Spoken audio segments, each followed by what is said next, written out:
Vi har opgave 436, og der har vi givet 5 vektorer med længden 4, og danner henholdsvis vinkler på 12, 80, 164, 232 og 302 med x-aksen. Og først der skal vi bestemme koordinaterne til sumvektoren af de 5 vektorer. Og her har vi to formler, vi skal bruge for at finde ud af de første vektorers koordinater.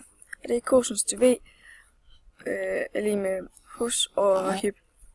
Og det kan så blive til, det er så x-værdien vi skal finde, hvor vi har længden af vektoren, og så vinklen for den.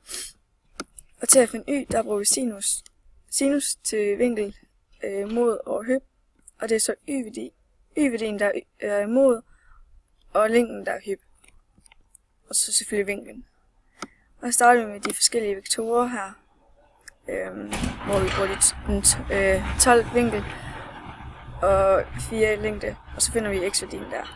Og det samme gør vi med y, hvor vi finder sinus til 12, og så y over 4, og så får vi dem så, hvor koordinaten kommer hernede.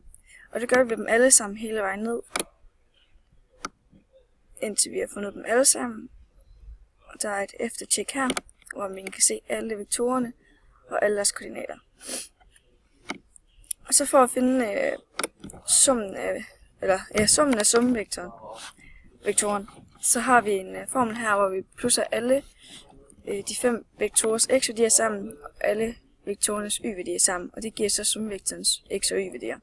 Og der sætter vi dem så alle sammen ind her, og det bliver så 0,42 og minus 0,67.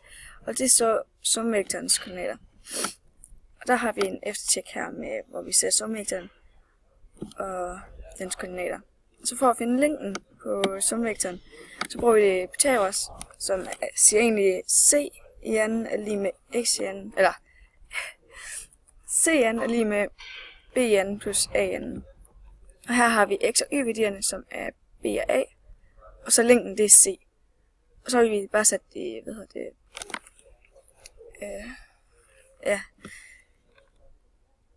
der? Kvadratrum. Ja, så sætter vi det kvadratrum. Og så får vi vores svar med det samme, i stedet for at skal dividere. Jeg tager kvadratrum og selve svaret. Og så har vi 0,42 i anden, plus minus 0,67 i anden, og det giver så 0,791. Så sumvektorens længde er 0,791. Og så får vi en vinklen fra x-aksen, så bruger vi den her form cosinus til v, hos over hyp, som vi har brugt længere op til at finde hos. Og når man siger, at vinklen for x-aksen, så går den højre rundt om uret, mod uret her, som vi kan se på x-aksen. Så den vinkel, vi egentlig finder her, det er vinklen, der er her imellem nedenunder x-aksen til vektoren. Så vi ser cosinus til v er lige med 0,42 over 0,79. Og så sætter vi i minus første, så vi finder, og trykker alt b, så vi finder svaret, og det er 58 grader. Og så skal vi minus det med 360 grader, fordi at det er for x-aksen og ikke den her vinkel, vi skal finde. Så det er vinklen er lige med 360 minus 58, og det giver så 301,99. Og så er der selvfølgelig her i eftertjekket, der er noget med nogle decimaler med afrunding og så videre, for der var en hel masse decimaler ellers, som vi så slettede og oprundet det vi skulle. Og det er både til længden og vinklen. Længden der står der her, AC, det er vektoren, den er lige med 0,79, som også ses heroppe. Og det var også det vi fandt ud af. Og grad, eller vinklen, den er 302,09, og det er det jeg sagde med, at der var nogle afrundinger, som måske ikke var helt præcise.